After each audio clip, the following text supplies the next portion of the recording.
Estamos ao vivo aqui conosco, Eric Gomes. Eric, seja bem-vindo. Obrigado pela sua presença, viu?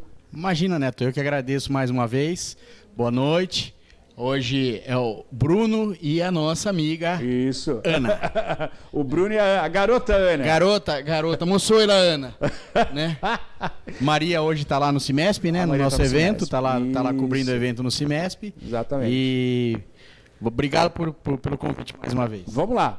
Entre o bate-papo que você de casa vai participar também, vai participar conosco através do WhatsApp, através do telefone também. A gente vai estar chamando matérias, vai estar conversando aqui, batendo papo e você participa conosco aqui com toda certeza. Você sabe que a gente foi jantar na Toca da Coruja e o Alexandre, lá proprietário, junto com o João, vieram falar, então quer dizer que ela tem 18 anos? Ele assistiu o dia e falou, pois é. Enganou a todos, enganou o Eric, enganou todo mundo. Não tem. 18, não, exagerado. 28, né? 28 sim. 28 sim. Não fecha essa conta, cara. Se você fosse esquerdista, seria uma... Como é? Fake news. Fake news. Fake news. Isso é fake news. Fake news é a idade. Não é fake, não. Não é fake news. Mas nem um pouco, né? Nem um pouco. Ô, Eric, vamos falar um pouquinho, né? Tem algumas matérias que eu vou chamar, alguns assuntos para a gente comentar um pouquinho. Ontem o representante da área financeira esteve aqui no Cimesp, a gente bateu um papo, né? O Gilberto? Não. Oh, meu Deus. O Cláudio Rossi. É isso, né? Esteve aqui, foi muito legal. Ele deu um parâmetro assim do que a gente vai enfrentar nessa mudança do imposto, parte tributária, parte tributária, né?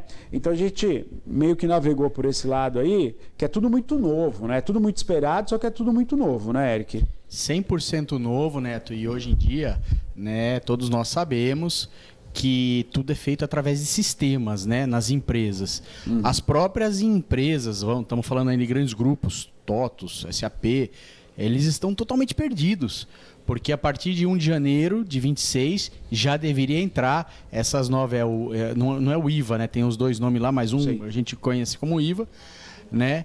E realmente é bem complexo, viu, Neto? É bem complexo, e isso até 2031 ou 32, eu Sim. não me lembro exatamente as datas, precisa estar 100% implementado. Implementado, né? Mas sem sistema você corre um risco gigantesco, né? Pois é. Hoje é tudo sistemático, não é feito mais na mão. Antigamente você fazia na mão, né? Pegava as notas, calculava na mão. Hoje não, é tudo no sistema, é tudo lançado no sistema. Hoje nota física quase é só mesmo no caminho com a mercadoria. Já vai por nota fiscal eletrônica, todas as empresas têm esse e-mail para receber. Manda direto, né, Eric? Vai ser um caos num primeiro momento, Neto. Vai ser um caos num primeiro momento, isso certeza. Agora, o Cimesp já está se preparando, né? Porque Sim. o que ele me falou, vamos ter a semana também de encontro com profissionais dessa área. Inclusive, eu até falei para o Cláudio, trazer esses nomes e propor isso é algo inovador do Cimesp, né? E, ao mesmo tempo, o empresário não tem tempo, né, para ir buscar isso em algum lugar. Por isso que o Cimesp otimiza, né, trazendo o profissional, trazendo o assunto e com a equipe jurídica que Sim. vai atender ao longo desses 6 meses aí, né? Sim, o papel do Cimesp é esse, né? Nós somos um sindicato de nascimento, mas temos um viés associativo, né? Porque nós temos que prestar serviço à comunidade. Aí a comunidade que nós representamos é a indústria, tá? Aqui em Piracicaba, em vários nichos, né? Fundição, metal mecânico, eletroeletrônica. Então é o que nós temos que prestar esse serviço. E, obviamente, o proprietário da empresa não vai ser quem vai cuidar dessa parte, ou o diretor. Você tem um contador que pode, em muitos casos, ser um escritório de contabilidade, como acontece. Dependendo do seu porte da empresa, você não tem um contador interno, não compensa, né?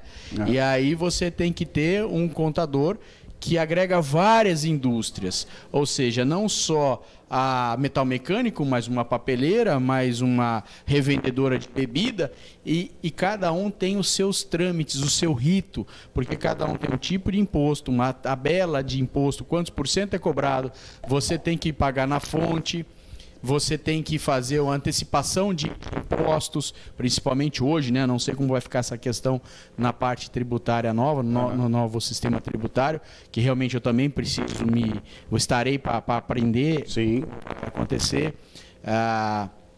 Tem casos que você tem um subsídio tributário de ICMS, outros não. Então, nós temos que compreender todo esse nicho, como é que chamam hoje? Arcabouço fiscal que está sendo feito para nós. Então, é uma questão bem complexa e que o CIMESP tem como obrigação trazer esse conhecimento para as pessoas. E todos esses cursos são feitos lá. E hoje em dia, não só na parte, né, tributária, mas também tem a nova NR1 que estão querendo trazer, enfim. Então, nós estamos para servir o empresariado piracicabano. E por mais que o CIMESP seja sindicato, também é aberto para as outras indústrias, tá? As outras indústrias podem sim se inscrever pode lá fazer participar, né? Aprender pode. É um serviço para o município de Piracicaba.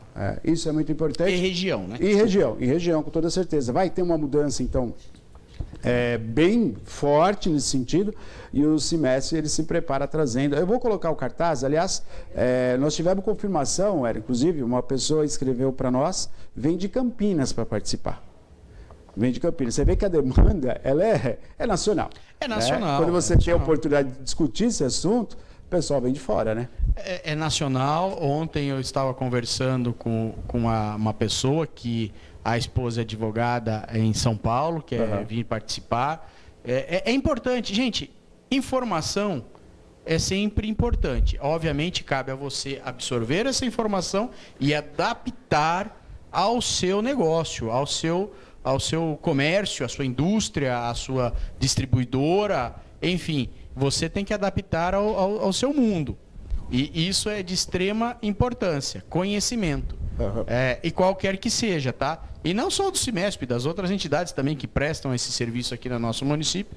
É sempre importante você estar aprendendo, se preparando para o futuro. Porque se você não se preparar, você ficará para trás. Você acha que vai dar certo? Então, Érico, no sentido assim, quando a gente pensa, né, inclusive eu estava conversando até com um tempo atrás com o Marcelo Drogal, ele estava me explicando, né, como é complicado você... parece que é uma fronteira dentro do próprio país. Né? Ele sai do estado de São Paulo, muda a questão das notas, muda a arrecadação, e é um produto que ele tem que distribuir, e ele está a cargo aí da questão burocrática. Isso inviabiliza, né, muitos empresários, né? Isso é o que a gente costuma chamar de custo Brasil. O produto do Marcelo, né, que a Drogal comercializa, que são remédios basicamente, né, é mais complexo ainda.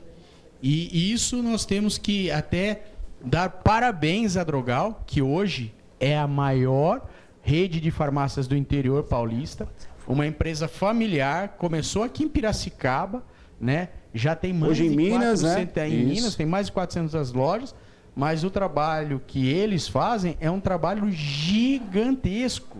É um trabalho gigantesco. E muitas vezes nós não percebemos, nós não temos conhecimento dessa questão de custo, que tem que parar na fronteira, trocar nota, tem que pagar o ICMS antecipado de não sei o quê, recolher não sei o quê antecipado. Quer dizer, é óbvio que do mercado farmacêutico eu não conheço muito, não é o meu nicho. Mas eu sei que tem alguns ritos legais que elevam o custo do processo gigantesco por besteira. Exatamente. É por coisa que não agrega valor. São questões burocráticas que atrapalham todo o processo, e quem paga mais quando você tem uma elevação de custo é o cliente final, isso não tem jeito, né? Você tem que repassar esses custos. Tudo pelo que nós conhecemos como custo Brasil. Custo Brasil. Põe o cartaz para nós no telão. Pode abrir, Bruno. Então, a jornada jurídica acontece esse semestre, o assunto que nós estamos conversando aqui, eu e o Eric. Para você de casa que tiver um interesse também, ele é muito direcionado, né, gente, a todas as empresas, na verdade, né, empresários, até para o comércio também, porque quando a gente fala da reforma, vai afetar todos, né, estudantes da área de direito, é muito importante também, advogados, enfim. Mas tem que se inscrever porque o espaço lá ele é grande. O espaço semestre, o auditório, ele é grande, só que ele tem um limite. Né? Então, quanto antes você se inscrever, é melhor. Então, a jornada jurídica do semestre acontece dia 2 e 3, tá? Dia 2 e 3, das 18 a recepção, as palestras 19 às 21, tá bom? 1 quilo de alimento, justamente aí para ajudar, né, ao Fundo Social, está sendo arrecadado também. O semestre fica na Rua Samuel Neves, 1601, bairro dos Alemães, ok? E são 2 palestras, olha, muito importante para você, tá aí. O doutor Marlos, né, no dia 2, então, ele vai estar conversando, ele que é juiz federal do trabalho e membro da comissão de redação da reforma trabalhista. Você vê que os assuntos eles se convergem, né? Então é muito interessante ter o juiz ali para bater um papo. E no dia 3 é o Leonel Siqueira, que ele é gerente de desenvolvimento tributário, está aí em destaque para você, vai estar conversando e é muito bom você levar até uma questão, né? Vai estar falando, né, da tributária, na prática. Eu acho que é legal você levar as suas demandas, se puder, leve também alguém da sua equipe, né? Porque quanto mais pessoas entenderem sobre o assunto, como o Eric falou, menos você vai padecer, porque vai ser complicado essa mudança. Já pegando o gancho, o que é essa discussão do IOF? Né? Eu queria que você viesse aqui. Ontem eu falei um pouco com o Cláudio, o cara falou, eu falei, bom, amanhã o Eric vai estar com a gente, eu quero perguntar para ele, para a gente entender, vai estourar no colo de alguém. Eu não sei se é isso, mas é assim. Então o Brasil está numa situação, a questão dos juros, né, como fala o ministro, e aí você tem o IOF. Esse IOF, ele vai cair no colo de quem? O que é o IOF, Eric? Explica para nós aí, por favor. O IOF, né, ele é um imposto sobre operações financeiras e é muito simples, né? Vamos fazer um paralelo do nosso governo com a nossa casa. Todos que são assalariados recebem ou recebem Bolsa Família, qualquer forma, ele precisa receber alguma coisa para sobreviver. Se ele gastar mais do que ele recebe, se ele é um funcionário, normalmente onde ele vai no primeiro momento? Num crédito consignado, porque ele vai lá, ele já tem um cadastro do banco, certo. Ele vai aperta um botão, ele vai receber um dinheiro e vai pagar juros sobre esse dinheiro recebido. Ou seja, ele tem uma liberação de um recurso, só que a partir do mês subsequente, ele é descontado em folha. Como que funciona o nosso país? Você arrecada, tá? Você arrecada os impostos. Na semana passada nós diferenciamos impostos de taxas. Isso. O imposto você pode gastar onde for. Então o Brasil recebe lá X, olha, os impostos são 100 bilhões no mês, tá? Aí você tem que pagar a folha dos funcionários do governo, você vai pagando, você já tem uma dívida onde você tem que ir pagando. O que acontece? Se você arrecada menos do que você gasta, você vai ficar com um percentual negativo, o que nós falamos um déficit primário, tá? Esse déficit primário ele tem que ser custeado de algum jeito, porque eu não posso deixar de pagar alguém. Perfeito. Eu tenho que pagar alguém. Como que eu faço isso? Eu posso fazer através de emissão do título do governo, posso fazer através de emissão de moeda. Moeda, gente, você imprime. Só que a partir do momento que você imprime moeda, o valor da moeda cai e nós temos a famosa inflação. Tá? Você pode ter inflação por falta de produtividade, ou seja, a sua produtividade, a sua demanda por produto é maior e você não tem, obviamente, o mercado vai cobrar um pouco mais e isso também gera inflação. Nós temos a inflação hoje, na cesta da inflação que nós falamos, você tem um problema da energia, bandeira vermelha. Obviamente que a inflação vai subir, porque você está pagando mais caro por aquilo. Sim. Vai custar mais no seu bolso. Naquele orçamento que você tem, que você coloca o pãozinho que você vai comprar, o ovo que você vai comprar, a verdura que você vai pagar, entendeu? Opa, eu tenho que pagar um pouquinho mais pela energia elétrica. Isso sobra menos dinheiro. Enfim, o governo, ele, ao invés de falar, não, eu preciso ver onde, este governo, tá? Onde eu vou cortar gastos. Onde eu vou cortar gastos? Não, como ele é um governo populista, ele cria algumas medidas, como pé de meia. Uhum. Gente, dá dinheiro para estudante para fazer. Na minha época, não tinha isso. Tá? Muitos podem ser a favor, eu não sou a favor disso. Uhum. Tá? Mas da onde vem esse dinheiro? Ele tem que vir nos impostos. Você não tem imposto, o que você faz? Você tem alguns investimentos, que era o LCI, que é uma letra de crédito imobiliário. O que é isso?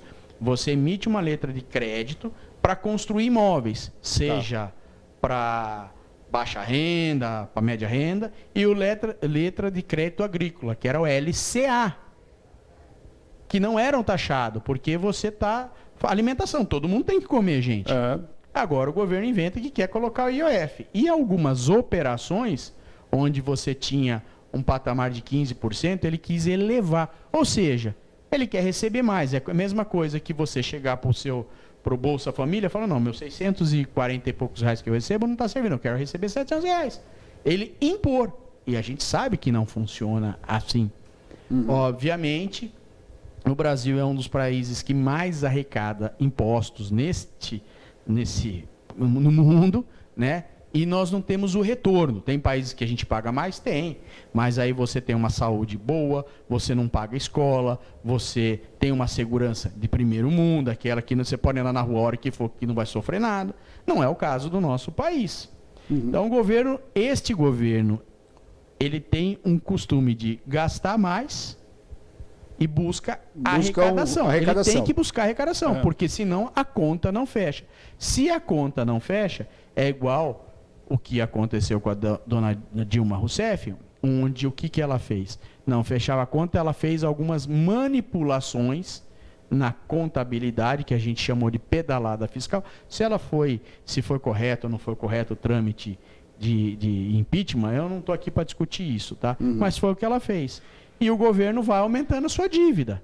Só que essa dívida, ela, de algum jeito, ela tem que ser paga. Ela normalmente, ou ele emite mais dinheiro, gera mais inflação, a gente acaba tendo um poder econômico muito menor. A gente sente na pele isso, porque você vai no supermercado, um dia você paga R$3 alguma coisa, no dia seguinte R$3,20, R$3,50. Quem é mais de idade, que viveu antes de 1994, conhecia aquela máquina, eu e você víamos... maquininha registradora? Todo dia, né? De remarcar, né? Você remarcava o preço. E todos, eu acredito que todos têm sentido que a inflação tem pegado para valer.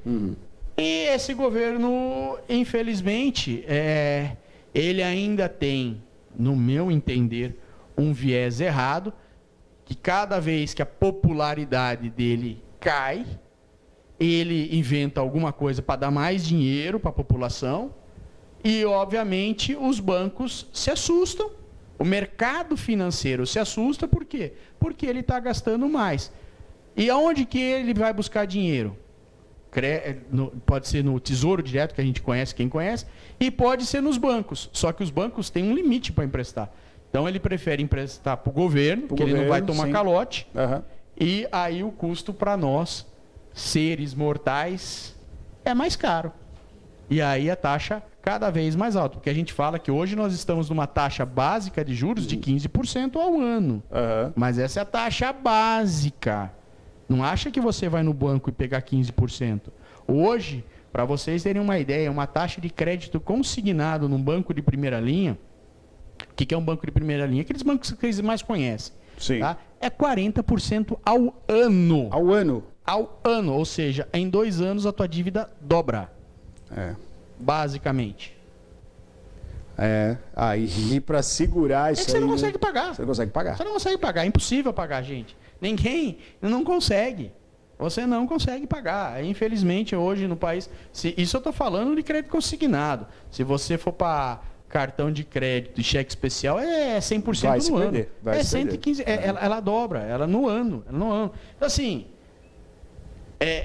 o Brasil, ele tem um potencial monstruoso, mas o que acontece é que quem está lá em cima só pensa em gastar. Desculpa, nós temos que economizar. Nós já temos dívida de outros governos, desse presidente que também já governou lá atrás, já criou dívida. Nós temos que começar a trabalhar para zerar esse déficit fiscal, déficit primário que a gente chama, né? Que é sem o pagamento da juros, a gente já tem um déficit, para começar a poder ter potencial de investimento, nas novas infraestruturas, tudo. Por isso que tudo que tem que ser feito, estrada, tudo, é através de pedágio, é o que a gente chama da parceria público-privada, onde você tem a concessão, como o pedágio que ia sair aqui em Piracicaba, né, que ia ligar, eram 800 quilômetros no total, né, mas estava aqui, nós, por uma questão nossa, nós preferimos não ter isso daí.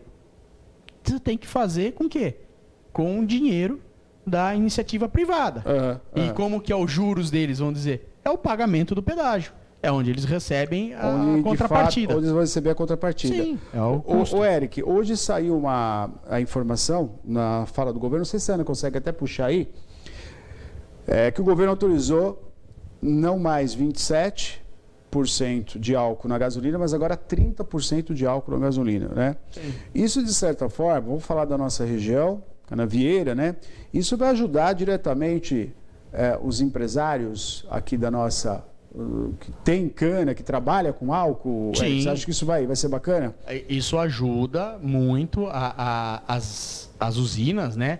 Nós temos aqui na nossa cidade o maior grupo sucroenergético do mundo, tem a sua base aqui em Piracicaba, né? Que, aliás, está com uma dívida grande aí, né, Eric? Tá, ele sempre foi muito alavancado, né? Ele sempre foi muito alavancado. Então, assim, para quem não sabe o que é alavancagem, a dívida dele... ele pega dinheiro de terceiros e compra coisas. Ele tá lá, mas muita gente acha o cara é o mais rico do mundo. Não, mas espera aí, tem uma dívida por trás, né? Quando a gente vê esses números, Bill Gates e tal, a gente tem que entender que assim, o patrimônio é aquele, mas tem uma dívida que ela não é contabilizada, ela tem que ser contabilizada. Mas enfim, é óbvio que isso aumenta o consumo, porque o consumo do álcool, né? Diminui o consumo do petróleo, que nesse momento ele está numa descendente, até por conta da guerra lá, agora Irã e Israel, né? Eu estava vendo o valor do barril do petróleo, do barril do petróleo está caindo, então isso não interferiria muito para nós. Mas acredito que porque o Trump voltou atrás também, né? Agora ele liberou até mais compra, né, da China. Você viu isso? Saiu hoje. Ele falou que não vai pedir a China de comprar, o que tem que comprar. Inclusive ele está até negociar também com o Iraque, com o Irã, a compra também de petróleo. Ele falou, saiu hoje essa notícia ele falando sobre isso. Eu acho que isso é uma maneira do Trump também enxergar, quer dizer, se ele trancar, se acontece essa ruptura, você vai ter o preço do barril lá em cima. Porque aquela região são os grandes fornecedores de petróleo. São, né? Os grandes fornecedores, né? No canal de Hormuz, que fica ali, acho que é o Iêmen e o Irã, né? Onde passa 20% né? do petróleo mundial, realmente sobe. O petróleo ainda é o combustível número 1 do mundo. Tomara que um dia essa mudança energética passe ao álcool, né, o antigo álcool, etanol hoje em dia, que para nós brasileiros, né, só para a população saber, o maior produtor de etanol no mundo, por incrível que pareça, se chama Estados Unidos. Nós somos o segundo maior. Nós somos o segundo maior, né? E a Índia tem entrado muito forte nesse mercado, né? E alguns países da África estão buscando entrar. Então, assim, o etanol ainda não é uma commodity, ele não é considerado uma commodity como o petróleo, mas é um produto muito nobre e tem toda a capacidade de um dia vir a substituir como combustível mundial, renovável, porque o etanol, ele é renovável, seja ele de cana, seja ele de milho, seja ele de qualquer fonte renovável. E olha, não somente o álcool, mais álcool na gasolina, mas também mais biodiesel, né, no diesel, que a gente está acostumado aí no trato dos seus veículos. Agora, Eric, isso compromete o motor do carro ou não? Os nomes acho que não, né? Na questão dos carros que a gente chama, que tem bombas de alta pressão, né? Alguns veículos comprometem sim. Você aí com diesel, você está dizendo? O biodiesel sim, porque ele gera uma borra no tanque. Eu tenho lido muito isso, né? Eu sou do setor automotivo de natureza, compromete sim. O etanol nem tanto. Tá. O etanol nem tanto. Tá? Não é... Os nossos carros, eles são o que a gente fala tropicalizados, tá? Eles não são carros feitos... A engenharia não é desenvolvida no Brasil.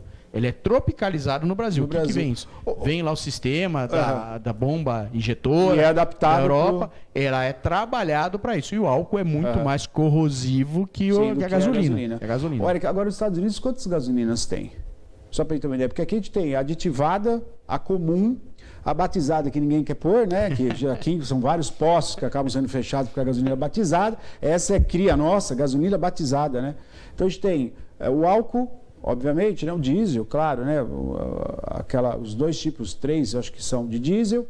E a gasolina aditivada, a gasolina comum, assim que se fala, comum, né? E uma gasolina específica de cada marca. Mas nos Estados Unidos, você tem uma variedade maior de gasolina, né? O que eu posso dizer que eu sempre notei, você tem são octanagens, né? Octanagens. O poder calorífico de cada gasolina, né? E lá você também tem um combustível E85 que tem etanol e gasolina, a mesma mistura que nós temos aqui, similar à que nós temos no Brasil, né? Mas lá são por octanagem. Você tem a premium, você tem a normal e a regular, né? São essas 3 que eu lembro assim de cabeça, Neto. É muito pela octanagem. Essas gasolinas, elas não têm, dependendo do estado, que os Estados Unidos é muito diferente do Brasil.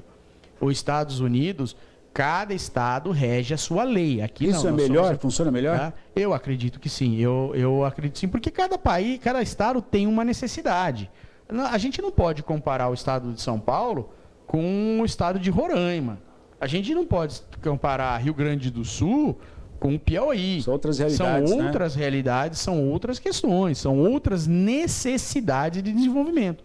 O estado de São Paulo, querendo ou não, muita gente fala, é o estado mais desenvolvido do Brasil, não tem jeito. Você não vai querer comparar um estado altamente industrializado com o Amazonas, por exemplo, que por mais que você tenha uma zona franca, ele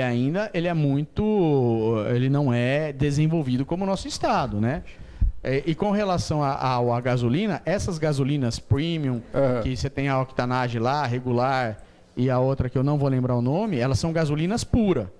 E aí você tem sim também a mistura E85, que tem etanol no negócio. Por isso que tem na sua composição. Por isso que os Estados Unidos é um dos maiores, é o maior produtor de álcool ainda no mundo. Né? E ele tem a maior frota de veículos no mundo, né? Ele planta também? Ele tem cana, tem cana de açúcar ali na Flórida, e ali nos Mississippi, naqueles estados mais abaixo ali, planta tem usina, tem usina, tudo, né? E um dos maiores fornecedores de tecnologia para essas usinas é aqui de Piracicaba. Olha só, quer dizer, aqui de Piracicaba, equipamento, manutenção, produto, maquinário vai daqui para lá. Na parte de moenda, tudo. Legal. Que legal isso. Meu amigo Ricardo Brunelli, que vive mais lá do que aqui, é um dos grandes prestadores de serviço lá de tecnologia. Ele, o pai dele, são pessoas que... Ele vai umas 2, 3 vezes por ano para lá. É uma das pessoas que mais leva nessa parte de moenda, tudo. E as empresas de Piracicaba também venderam muitos equipamentos para aquela região. Para aquela região, né? É a Cleide, é isso? Olha que legal, Eric. Já o povo. Você pode participar conosco? Bruno, você consegue colocar o WhatsApp para nós aí? Participe conosco, 991411048. Estamos aqui batendo um papo com o Eric, conversando um pouquinho. Já vamos entrar no assunto também da cidade. Mas olha que legal, o Cleide acabou de mandar essa mensagem. Eric, olha só. Boa noite, Eric, concordo plenamente com você. Na minha época, também não ganhava nada de graça. Minha amada mãezinha lavava roupa, né, para fora para comprar os materiais de escola, os nossos uniformes. Hoje as crianças têm tudo e também não dão valor. E a fala daquele. Obrigado, viu, Cleide, por participar. E você vai participando também.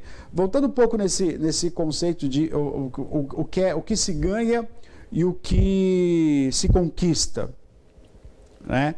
Tem certas situações realmente que a gente pensa, né, Eric? Acho que é legal você falar um pouquinho sobre isso, que não é de todo errado você ganhar, né? O próprio Semestre tem um projeto muito legal, junto, né, com uma escola técnica aqui da cidade. Sim. Vocês fizeram um projeto maravilhoso, deram oportunidade, mas ao mesmo tempo vocês selaram um acordo, se assim pode dizer, com aquelas pessoas que queriam seguir em frente. né? Então a gente percebe que falta um pouco isso, falta esse selar, esse combinar, né?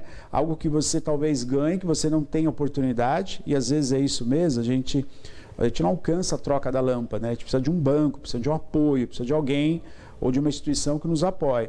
E acho que o Cimesp fez isso muito bem, e eu queria até falar para a Cleide a gente poder fazer um paralelo com isso mesmo, né? Quer dizer, o projeto que vocês fizeram aqui na cidade é um projeto de formação, é um projeto que foi custeado pela entidade do qual ofereceu para vocês também o curso, por vocês, porque daí tinha transporte envolvido, tinha alimentação envolvido, tinha material envolvido, e a troca foi muito bem sucedida, né? Quer dizer, as pessoas que se envolveram, elas conseguiram adquirir conhecimento, e algumas já inseridas no mercado. Várias, né? Várias. Vou falar um pouquinho sobre isso, que acho que é muito legal a gente entender. Eu acho que esse caminho do nosso país talvez poderia funcionar mais nesse aspecto, né? É que, na verdade, Neto, quando a gente chegou ao Cimesp, à presidência do Cimesp, a gente via uma necessidade que é mútua, né? Entre nós, a indústria, e o munícipe, a população. E venhamos e convenhamos, né? A educação no estado de São Paulo, se você não tiver oportunidade de bancar uma escola particular, né? Ela está muito pobre. E é culpa de quem? É culpa, na minha visão, me perdoem, dos nossos governantes. Por quê? Eu sou um cara extremamente contrário e venho batendo muito nisso, no que a gente chama de progressão continuada. Ou seja, o aluno não pode tomar mais bomba. O que a gente chamava na nossa escola de ser reprovado. Então, cara, gerava um medo na gente, né? A gente forçosamente tinha que estudar, né? No dia da prova, podia ser o cara mais, desculpa a palavra, vadio que tinha aqui, mas ele ia para a escola com medo, porque ele sabia que ali ele ia ser avaliado, e ao final do ano, se ele fosse reprovado, ele perdia a coisa mais importante. Não era só apanhar em casa, ouvir besteira de pai e mãe. Ele perdia a turma. Ele perdia a turma dele. Ele perdia a turma dele. Né? Deslocado, né? Ele ficava extremamente deslocado. E com a lei da progressão continuada, que começou, se eu não me engano, foi lá no governo... Foi no governo do PSDB, mas eu não lembro exatamente quem que foi. Mário Covas, acho que foi no Mário Covas, governo Mário Covas. Foi Mário Covas. Aí o que acontece? Você sabe que você não vai ser reprovado. Para que eu vou me esforçar? Triste isso. Para que eu vou buscar? Então, o que nós estávamos vendo? Que muitos adolescentes estavam chegando para trabalhar despreparados. Nós, junto com o Exército da Formiguinha, que ela tem acesso, a Débora, minha amiga Débora, que tem acesso, o nosso bispo Dom Devair, que tem o lado social muito arraigado nele, ele sempre faz muito pelo social, junto com os nossos amigos do Senai, e não foi custeado só pelo Cimesp. Aqui venho trazer justiça, porque o meu amigo Juca, do Sindicato dos Metalúrgicos, antagonista a nós. Verdade. Tá? Mas ali, pelo um bem comum, foi criada uma força-tarefa, onde nós formamos hoje mais de 200 crianças de graça no Senai. Olha isso. O professor Ofir, com a sua equipe, formou as crianças. Muitos tiveram que ser trazidos a uma base mínima de matemática, uma base mínima de português. Tinha nem isso, porque não tinha. Se você não é cobrado, Neto, como que você vai buscar alguma coisa? Não vai. Tinha crianças que chegavam lá que dava dó. Não estavam preparados. E esse é o grande problema do nosso país hoje em dia. Entendeu? Quando a gente fala meritocracia, é aquilo, a pessoa vai estudar para tirar uma nota. Se a pessoa saber que não vai ser reprovada e vai sair do primeiro ano ao terceiro colegial e vai ser uma passagem pela escola, ela não vai aprender. Alguns, obviamente, que buscam a coisa melhor, vão estudar, vão trabalhar. Mas a grande maioria, e isso é do ser humano, ele vai se acomodar. A escola passa a ser um lugar para alimentação e para socializar com os amigos, né? Então, isso complicou a nossa vida. Nós, vendo isso, chegamos à conclusão que começou esse projeto, na verdade, ele foi idealizado pelo seu Euclides, meu antecessor no Cimesp, junto com o Juca. A gente só, como eu conhecia a Débora, nós só operacionalizamos. Então, isso conseguimos trazer pessoas e dar oportunidade. Porque falta essa oportunidade. Falta essa oportunidade no nosso país para essa juventude. Obviamente que se você deixar, a vida vai levar. O espelho da sua casa são seus pais. Não é, se seu pai vive de Bolsa Família, para ele aquilo é natural. Para a criança é natural. Mas não, existe um mundo que ele... Não estou dizendo que viver de Bolsa Família é errado, não estou dizendo isso de jeito algum. Mas eu estou dizendo que existe um mundo maior. Existe um mundo onde você pode trabalhar. O conhecimento é muito bom, ninguém te engana. Muitas vezes, voltando um pouco, vou no semestre fazer uma palestra, vou assistir uma palestra. Mas peraí, o dono também tem que ir, para o advogado não te enganar.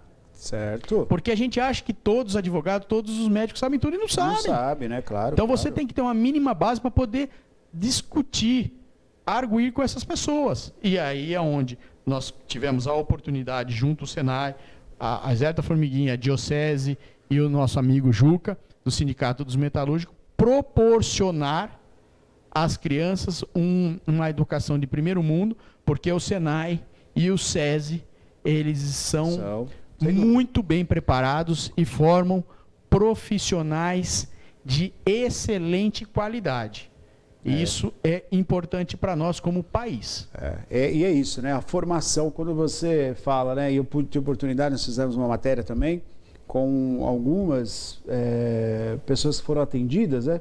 Conseguimos conversar, a Maria fez a entrevista, e era muito legal, muito satisfatório ver como estava feliz pelo conhecimento, né? Porque o conhecimento, a gente não pode mudar isso, né, gente? Jamais. O conhecimento, ele é tido como luz, onde você enxerga, onde você ilumina, né? O conhecimento é luz. Por isso tem a frase, a luz do conhecimento. Quando você tem a luz do conhecimento, você se aproxima e quer mais. As pessoas não param. E pode ser qualquer pessoa, de qualquer ponto da nossa sociedade. A partir do momento que você deu a oportunidade de ter a luz do conhecimento, essa pessoa se apaixona pelo conhecimento.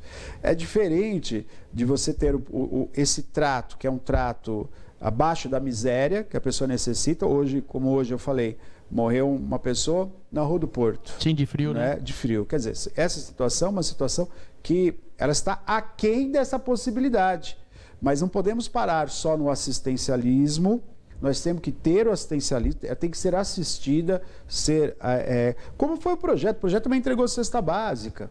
Sim. Não é porque tinha pessoas que estavam passando fome, né, Eric? Sim. As pessoas não têm esse conhecimento na cidade, né? Muita gente passava fome e, normalmente, o Exército da Formiguinha, ela já providencia, ela já proporciona essa cesta básica para os mais carentes. Perfeito. Então, como contrapartida, você quer a cesta básica? Mas então você vai se qualificar. Tá aqui, eu estou te dando tudo de graça. Por que dar a van e não dar o ticket do ônibus? Porque essas pessoas estão numa necessidade tão extrema que ele vai acabar vendendo o ticket do ônibus. É recurso, gente. Aí é necessidade que muitos poucos conhecem. Não é muito no nosso dia a dia. Então nós demos a van para quê? Para não existir essa possibilidade. E como contrapartida, se você frequentasse 80% das aulas no mês, que pode acontecer uma falta, uma necessidade de saúde e tal, você tinha a cesta básica dada pelo Exército da Formiguinha, que muitas vezes era providenciado por alguma empresa, patrocinado, a própria Débora buscava isso, né? Tá aí a Débora no vídeo, e ela faz esse trabalho até hoje, que é um trabalho muito bonito, que ajuda muito a nossa sociedade. E funciona, né? Quer dizer, funciona iniciativa privada, sindicato patronal, sindicato dos trabalhadores, todo mundo junto, né? O propósito era esse, né, Eric? E deu bons frutos, né?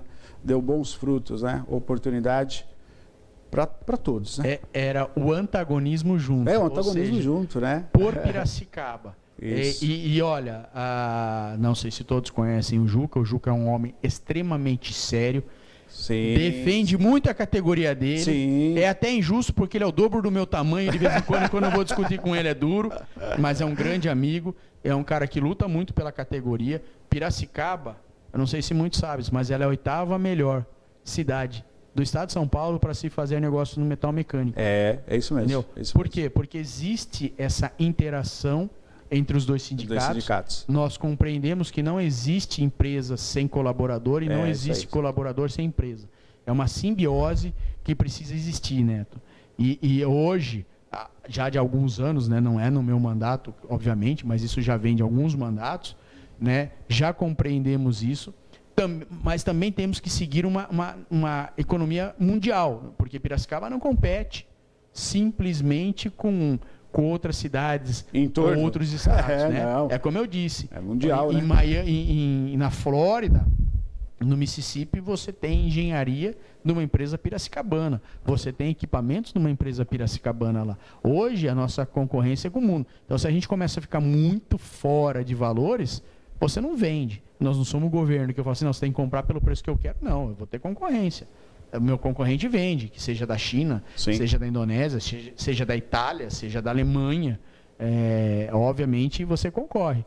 Então, hoje, essa simbiose entre os dois sindicatos é muito perfeita. De vez em quando nós vamos negociar, faz parte. Dá um rock and roll lá. Faz parte. Só tem uma sacanagem, que o Juca é o dobro. Ele é bem maior. Jucão, não dá para enfrentar você, Jucão. Não dá, meu.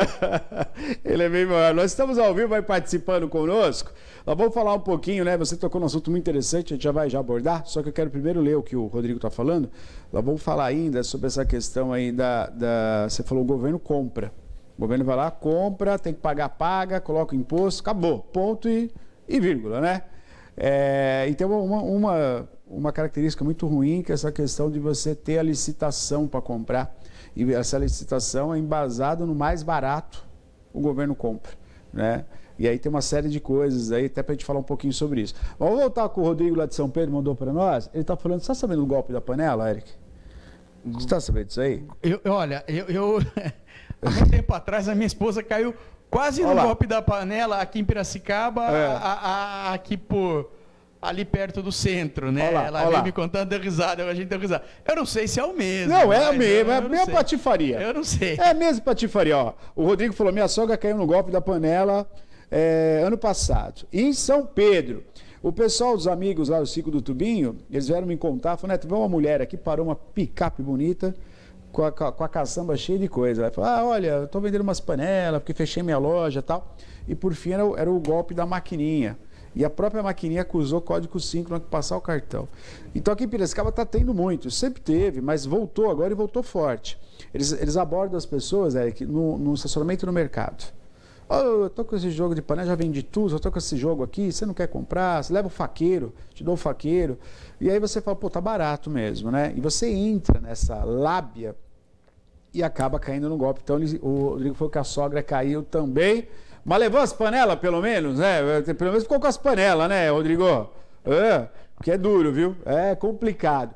Ó, tem uma matéria aí, antes da gente conversar sobre da licitação, como é que funciona isso, a gente vai falar ainda sobre salário e aposentadoria. Olha que beleza. Você sonha com isso? Beleza, né? Primeiro... Trabalhador brasileiro? Me ajuda, o que é aposentadoria? A gente vai se aposentar? Me ajuda. Nós vamos nos aposentar? Será? Nós vamos conseguir? Falei com o Leandro bateu no nome e falou, Neto, só aposentadoria por idade, ele espera. Mas aí você tem sorte de ter um Leandro ao seu lado para resolver o seu problema, né? A questão é não parar de trabalhar, né? Não parar de trabalhar. Não, mas é sério, nós vamos chegar a aposentar? Eu não sei, eu não sei.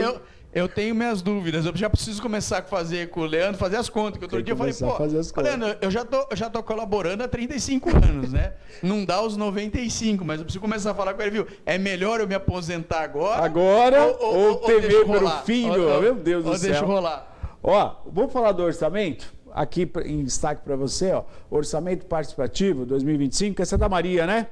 Vamos entender um pouquinho mais sobre Piracicaba, vai lá. A Prefeitura de Piracicaba, por meio da Secretaria Municipal de Cidadania e Parcerias, com apoio da Secretaria Municipal de Finanças, realiza amanhã, quinta-feira, 26 de junho, a primeira plenária da região norte do Orçamento Participativo de 2025. A reunião será no Centro Comunitário do Parque Piracicaba, que fica na Rua Itaporanga, número 30, no Parque Piracicaba, às 19 horas. A segunda plenária da região está marcada para segunda-feira, dia 30 de junho, no Centro Cultural Zazá, no bairro Mário Dedini, na rua Jacinto Roberto Penedo, 190, também às 19 horas. As plenárias são espaços de escuta e construção coletiva, onde os moradores podem apresentar propostas de investimento para seus bairros. As sugestões serão sistematizadas e encaminhadas ao Congresso Municipal do Orçamento Participativo, que acontece em 5 de julho, com local ainda a ser definido. De acordo com o secretário executivo de Cidadania e Parcerias, Adriano Camargo, as plenárias deste ano seguem com fluxo padronizado de apresentação, escuta e registro das propostas, o que facilita a participação e torna o processo mais claro e organizado. Além disso, qualquer morador pode participar e apresentar propostas diretamente como pessoa física, sem necessidade de representar entidades. A participação é aberta à população.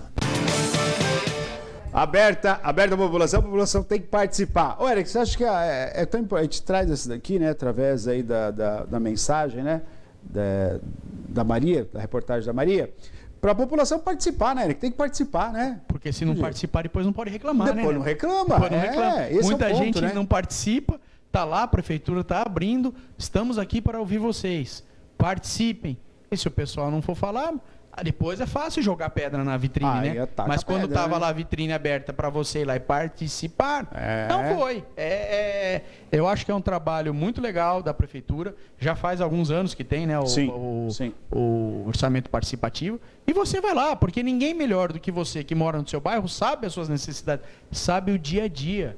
Né? Não tem vereador que vive lá o dia todo, não tem. Então, é importante a presença do munícipe, da pessoa do bairro, para ir lá dar. Não quer dizer que tudo será aceito, mas tem que levar as maiores demandas para que o nosso município possa, sim, resolver os problemas.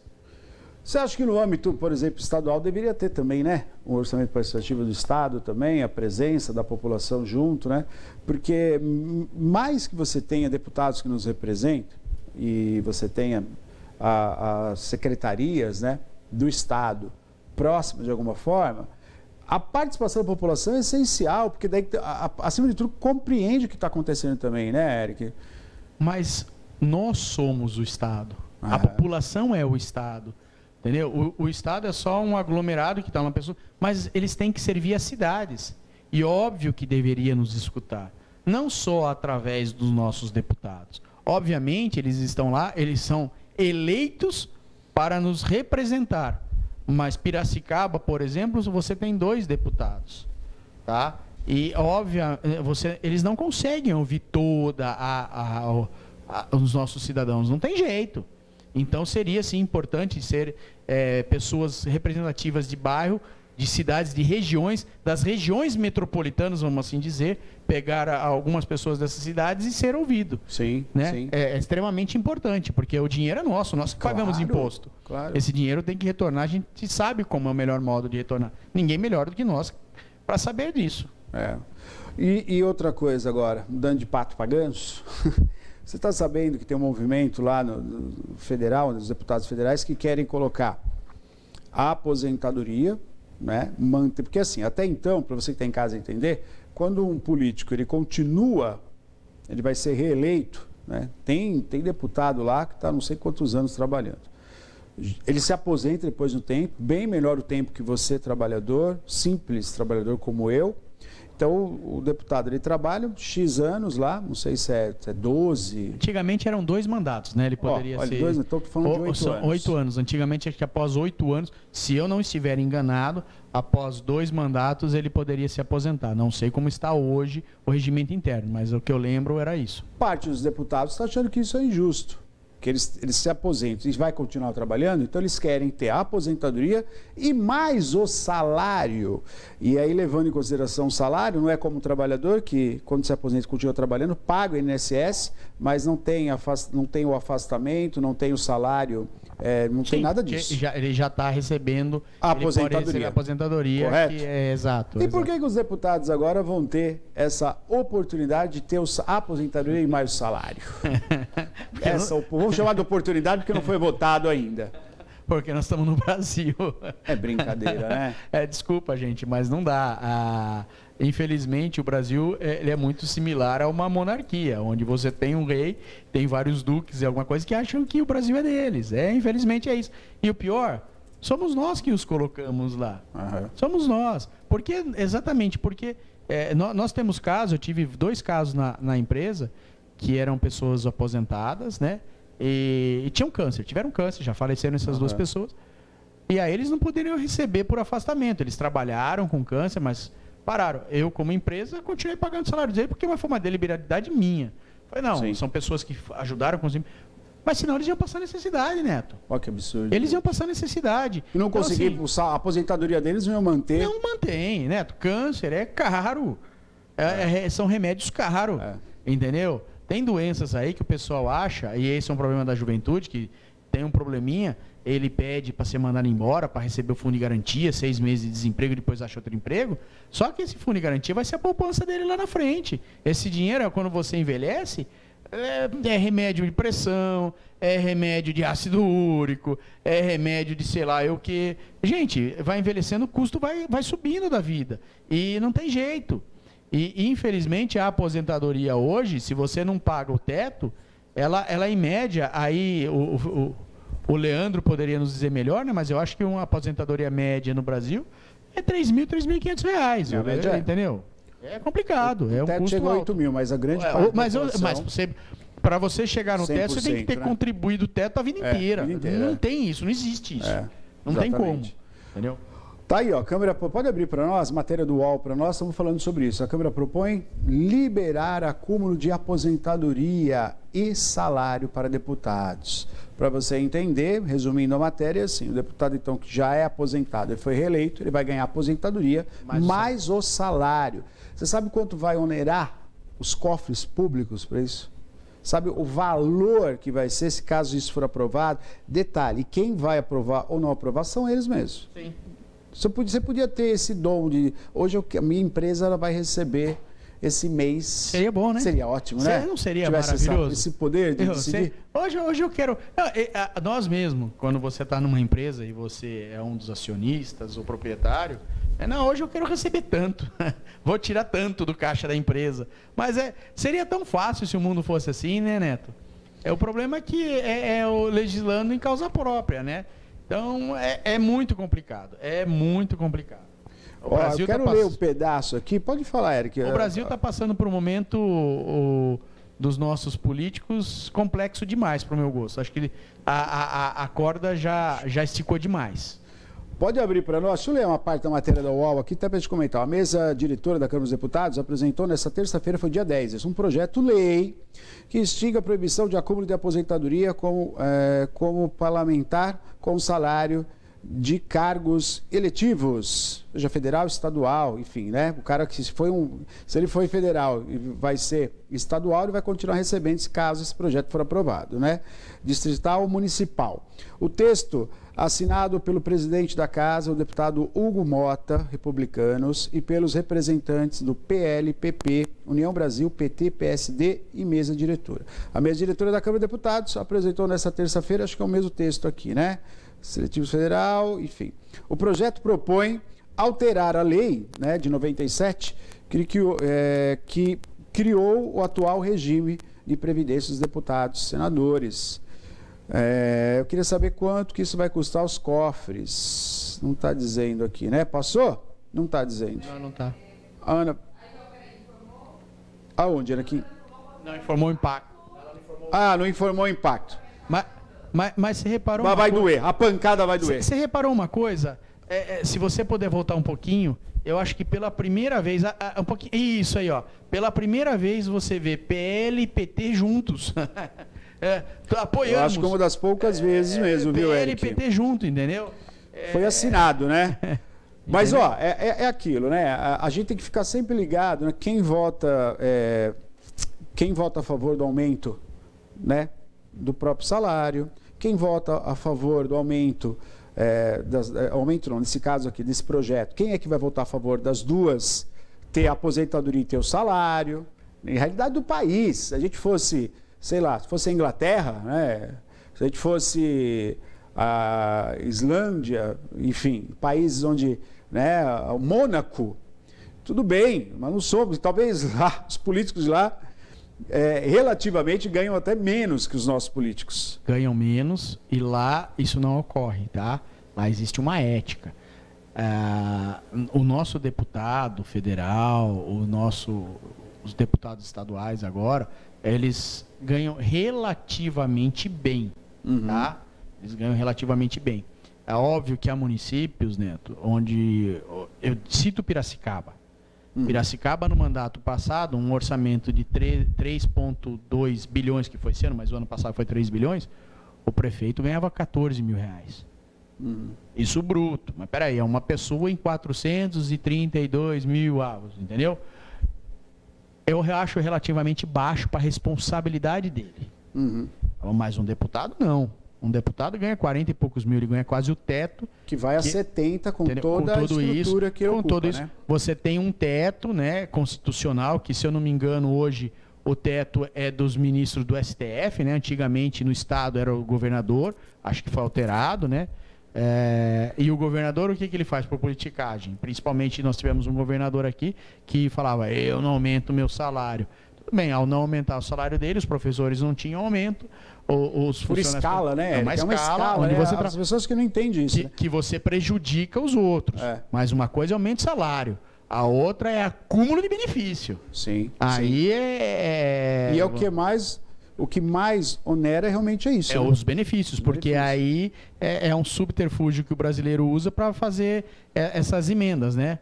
Nós vemos aí muito, você assiste muito em locais, jornais, que você vê, um juiz teve uma retirada de quase 1 milhão no mês, porque são os benefícios, porque ele não poderia, né? O salário dele é limitado ao teto do STF.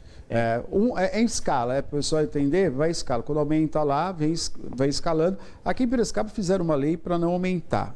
O que isso bateu?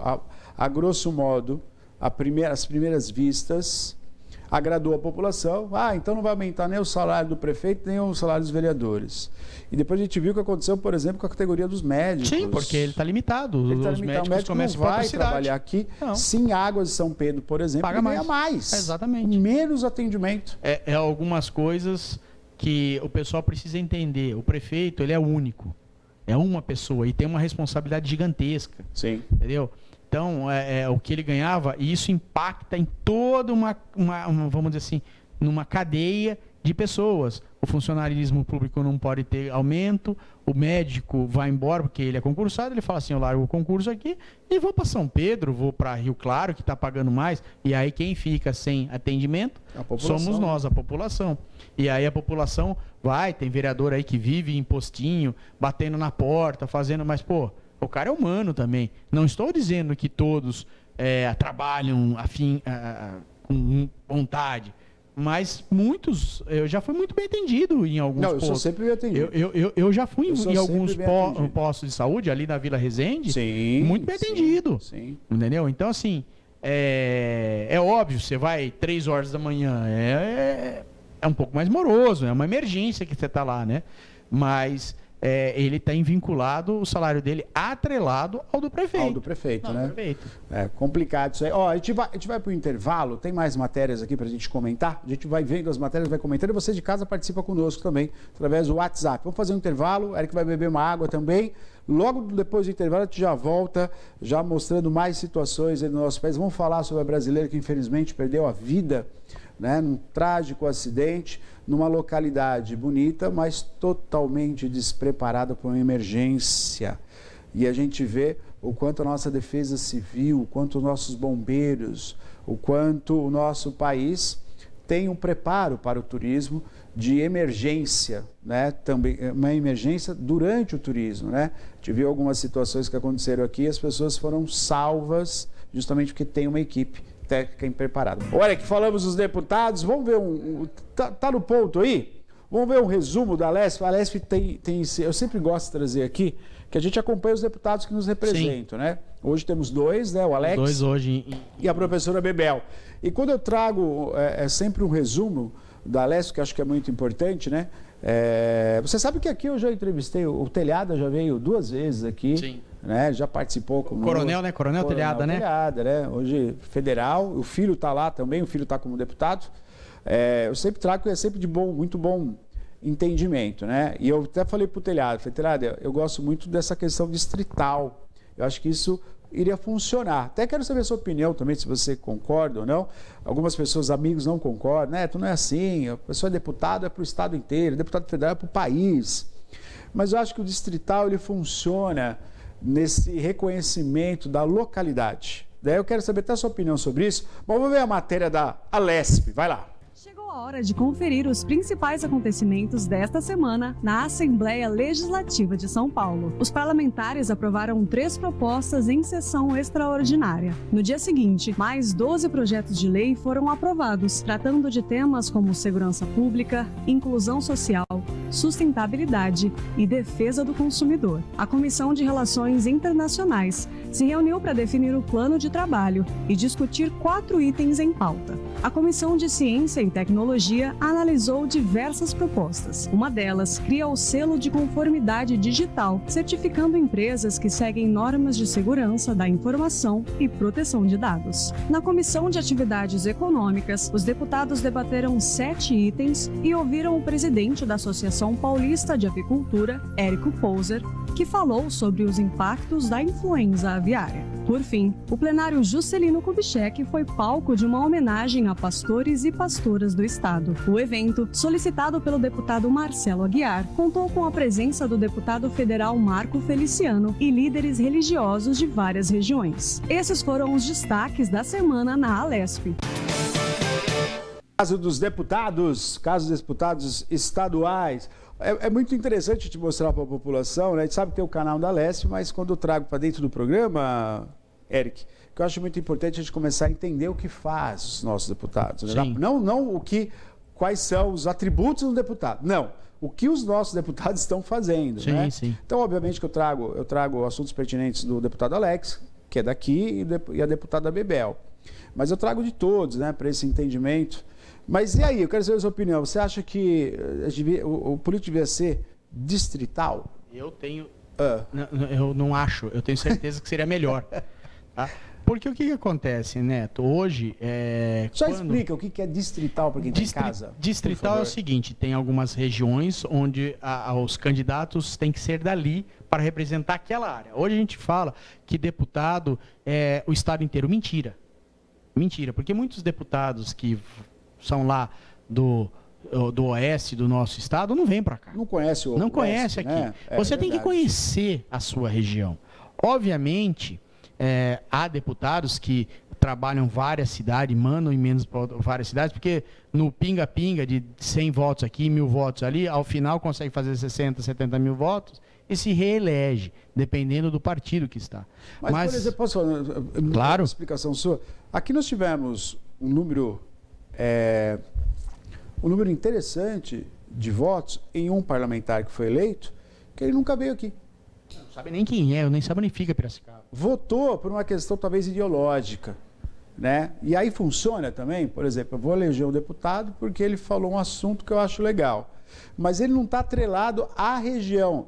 Percebe que são duas coisas, parece que são distintas mesmo, né? É que infelizmente, Neto, a gente não entende, a população se distanciou da política, não quer saber o que o político faz, o que o deputado faz. Por que é importante hoje nós termos um deputado nosso, tanto federal quanto estadual? Só para vocês terem uma ideia, de emenda parlamentar, os nossos 2 deputados estaduais têm 16 milhões de reais para mandar para onde eles quiserem. Puxa vida, 16 milhões. Nós estamos falando que o nosso orçamento é de 3,2 bilhões. Ou seja, se nós juntarmos os dois, 1% a mais do orçamento, parece pouco, mas é muito dinheiro. Onde você pode mandar para a nossa saúde, onde você pode mandar para a nossa educação, onde você pode fazer investimento. Isso é o que eles recebem mínimo, tá bom? O deputado Alex, esse ano, ele já teve destinado 22 milhões. E mandou muito dinheiro para Piracicaba. Só no último mês, se eu não me engano, ele mandou 5 milhões para a saúde. Sim. Ele mandou 5 milhões para a saúde. A Bebel, então, quanto? Você tem o número da Bebel? A Bebel também passa para mim também. É muito dinheiro para nós, é muito investimento. É investimento que vem para a nossa cidade e para a nossa região. Então, assim, é importante, quanto mais você tiver, você ter. Piracicaba tem capacidade de ter 6 deputados, 6 estaduais e 3 federais. Ou seja, você imagina o que isso poderia agregar no caixa?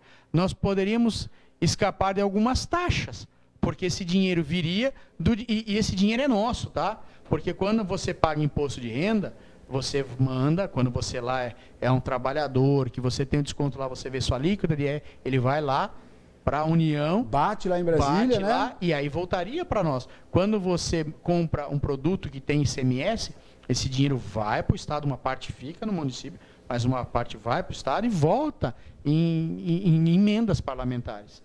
Tá? Muitas vezes não vem emenda, mas vem uma ambulância nova, Perfeito. Vem um carro de bombeiro novo. E você, quem acompanha os nossos mídias aqui em Piracicaba, vai ver muito. O Neto tem sempre acompanhando. Na última, a gente se encontrou lá no Engenho, que foi a entrega dos veículos. Dos veículos, tudo. Correto. Então, assim, isso tudo é dinheiro nosso. Entendam uma coisa, gente. O dinheiro é da população, não é dinheiro público, é dinheiro nosso. Tá? E se nós temos um deputado federal, um deputado estadual ou mais, nós vamos ser vamos receber mais contemplados com mais recursos. Isso alivia o caixa, porque o que vem da prefeitura, o prefeito ele tem X% para gastar na educação, X% para gastar na saúde, que é impositivo, ele tem que gastar aquele percentual. E aí ele tem que pagar folha de salário e o restante é investimento. Hoje nós sabemos que está estrangulado a capacidade de investimento. Aí nós precisamos fazer água, melhorar a distribuição de água. Isso é investimento. Com que dinheiro? Como é que nós vamos fazer? Então, isso com esse dinheiro que pode vir dos deputados facilitaria muito a vida do nosso prefeito e dos munícipes de Piracicaba e região. Vale a pena salientar. E com o voto distrital é uma região onde aqueles candidatos serão daqui. Então o voto não vai poder sair daqui para um cara que nunca apareceu aqui, que o cara é de um município lá, de Franca, onde meu avô é nascido em Franca, então eu posso falar. Não vai para o deputado de Franca porque eu vou com a ideologia dele. Não. Você tem que votar num cara daqui. Uhum. Aí você tira a ideologia e acaba votando no representante da sua região. E não é a cidade, até para entender, né, Eric? Região, é uma região, não é a cidade, é uma região onde ela é delimitada. Então ali saem os candidatos para Piracicaba, Charqueada, São Pedro. Estou falando aqui, eu não saberia qual seria que teria que ser formada, né? Mas aí sai um candidato de Piracicaba, de São Pedro e de Charqueada. Mas ele não vai concorrer, por exemplo, com o candidato de Campinas. Correto. Ele não vai concorrer com o candidato de São Paulo. Ele vai concorrer entre os candidatos da sua região. E aí fica uma coisa mais pessoal também, né? Para o prefeito, vou buscar recurso com deputado na nossa região. Muito mais, vai ser receber os prefeitos. Porque o cara é da região, ele conhece a região, ele tem que conhecer a região. Porque, na verdade, a gente acaba tendo uma relação, Eric, e acho que, não sei se você tem esse entendimento também, que, por exemplo, o governador não vai falar o que tem que ser feito no Rio de Janeiro, o governador de São Paulo. Não, ele fala no estado de São Paulo. E o deputado, acho que teria que ser a mesma relação. Na sua região. Assim como o vereador também. Não é verdade? Exatamente. Mas o prefeito de Piracicaba não vai pitar coisa em São Pedro. Não há como você ter conhecimento de todas as áreas. Não tem jeito. O ideal seria o voto distrital. No meu entender também, tá? Mas, para isso passar, você tem que ter uma mudança lá em Brasília e os velhos caciques que estão lá há muito tempo perderiam a boquinha, né? Perderiam a boquinha e aí, obviamente, assim como eles vão votar se pode acumular salário com a aposentadoria, você acha que eles perderiam essa boquinha? Não tem jeito, né, Neto? Aqui ainda é Brasil. Para vocês terem uma ideia, a deputada está sendo homenageada, a Bebel, em Barretos, né? Quer dizer, ela ganhou o selo lá do Hospital de Barretos e combate ao câncer. E aqui em Piracicaba ela trouxe, né, junto com o governo federal, a máquina que vai viabilizar muita rapidez aí no exame, no tratamento. Que né? está na Santa Casa. Na Santa Casa. Então, o deputado ele tem essa possibilidade, realmente, de prezar por sua região, de entender as demandas. O seu coral lá do HFC também destinou uma verba altíssima ao hospital, que é necessária, que não cumpre, Eric, e a gente sabe disso. O sistema não basta, né? O hospital, o seu coral, né, que nos assiste sempre, ele sempre falou, Neto, a tabela SUS não dá, a gente não consegue, a gente faz aqui além do que a gente pode fazer. Então são verbas como essa, a gente vê uma Santa Casa que está com aparelho novo, que está com equipe, que está reformado, é tudo verba extra. É tudo verba extra. Eu sou muito amigo do seu coral, uma pessoa que eu admiro demais, é um senhor que ama o hospital, ele trabalha, ele vive lá, ele é uma pessoa fantástica e a gente conversa muito sobre isso, porque realmente o trabalho prestado no HFC é muito bom, só que a tabela SUS, ela não aguenta, e eu sei isso melhor do que muita gente, porque eu estou à frente do Ilumina. Exatamente. Entendeu? Exatamente. E o Ilumina Hospital do Câncer, nós não recebemos nenhum aporte ainda, entendeu? Aqui em Piracicaba. Mas vamos lá. Então, assim, a tabela SUS não banca, o Ilumina fecha por causa disso. Ele atendia 100% o SUS, não dá. Não consegue pagar, né? Não paga. Não paga. Pagar. É simples, entrem na internet, hoje vocês podem, tabela SUS, vocês vão pegar federal. Hoje tem a tabela SUS paulista que ajuda, tá? Que entrou no governo do Tarcísio, que ajuda, né? Mas mesmo assim, passa a ser a grande maioria dos exames e dos tratamentos são muito deficitários. Então você não consegue manter aquilo, você tem que pagar força, você tem que pagar, no equipe, tem imposto, em alguns casos. Não é isento, por exemplo, o Ilumina não consegue. Não, o Ilumina, ele era isento, né, de alguns impostos, mas devido à cessão do serviço por um tempo, nós estamos trabalhando para conseguir essa certificação novamente para ser isento.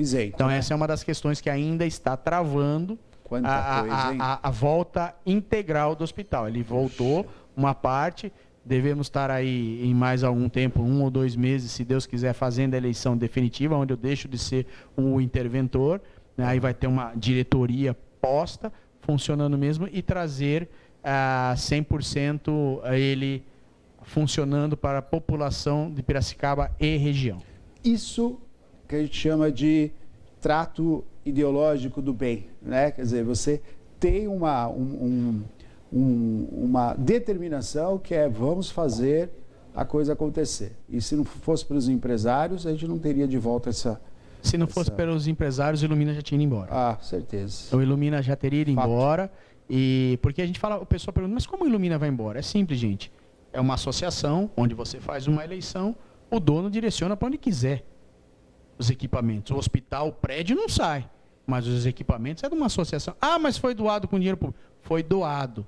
Ele doou, pronto, é da associação. A associação amanhã quiser mudar o endereço para Osasco, quer mudar o endereço para Guarulhos, quer mudar para Barretos, e leva. Vai embora. E leva tudo. Já foi. Eric, quero agradecer a sua presença aqui. Vou levar você, a gente vai visitar a Casa do Acolhimento. Conhece esse projeto? Conheço, legal, né? Muito legal, muito bonito, um projeto muito bonito e também precisa de muita ajuda, né? É isso aí. Precisa de muita ajuda. É um trabalho muito sério. Aqui para isso é um trabalho muito sério, um trabalho, olha, não é fácil. Não é fácil.